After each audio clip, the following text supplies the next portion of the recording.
Merhaba arkadaşlar, kanalımıza hoş geldiniz. Bugün sizler için güzel çiftimiz Neslihan Atagül ve Burak Özçivit'ten birbirinden güzel fotolar hazırladık. Neslihan Atagül Kara Sevda, Yaprak Dökümü ve Fatih Harbi dizilerinde meşhur olmuşlar. Biz de sizler için onların romantik karelerini hazırladık.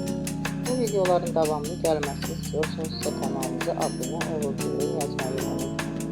Herkese teşekkürler. Bizden bu kadar.